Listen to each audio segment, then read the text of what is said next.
بسم اللہ والحمد للہ والصلاة والسلام علی سیدنا و مولانا رسول اللہ وعلی آلہ وصحبہ ومن والہ اما بعد۔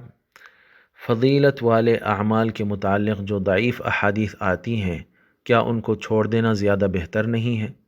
تو جاننا چاہیے کہ انہیں چھوڑنا بہتر نہیں ہوتا، بلکہ ان پر عمل کر لینا زیادہ بہتر ہوتا ہے۔ چنانچہ امام ابو بکر الخلال نے اپنی کتاب فضائل شہر رجب میں رجب کے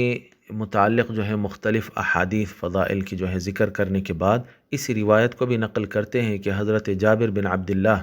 رضی اللہ عنہ نے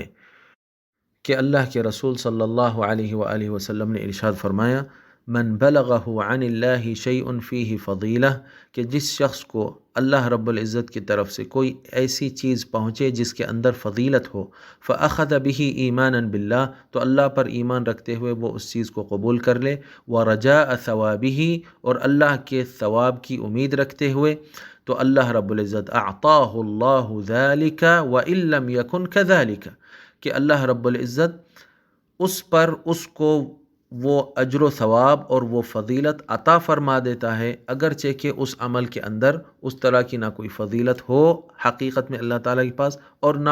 اس میں کوئی اس طرح کا اجر و ثواب ہو۔ حقیقت میں اللہ رب العزت کے پاس اس عمل کے اندر اس طرح کی فضیلت نہیں تھی، اس پر ایسا اجر و ثواب اللہ رب العزت کے پاس نہیں تھا، لیکن اس کے باوجود کیونکہ وہ اللہ تعالیٰ سے امید لگا لیا ہے اور اللہ تعالیٰ کے نام پر اسے وہ چیز عطا کی گئی ہے، اب اس کی تحقیق میں یہ ثابت نہیں ہو سکا کہ یہ اللہ تعالیٰ کی طرف سے حقیقت میں ہے یا اللہ رب العزت کی طرف سے نہیں ہے، یہ نہ ہاں کہہ سک رہا ہے نہ کہہ سک رہا ہے،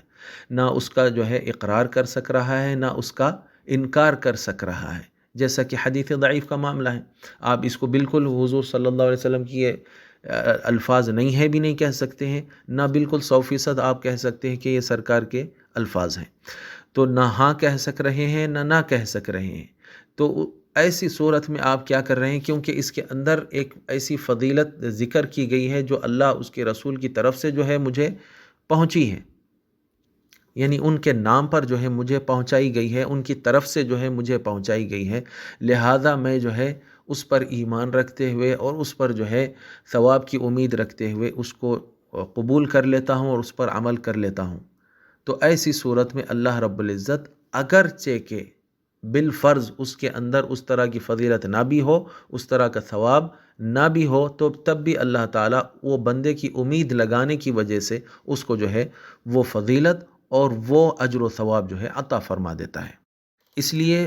ضعیف جو احادیث ہوتی ہیں فضائل کے متعلق، اس پر احتیاطاً عمل کر لینا زیادہ بہتر ہوتا ہے۔ واللہ ورسولہ اعلم و احکم۔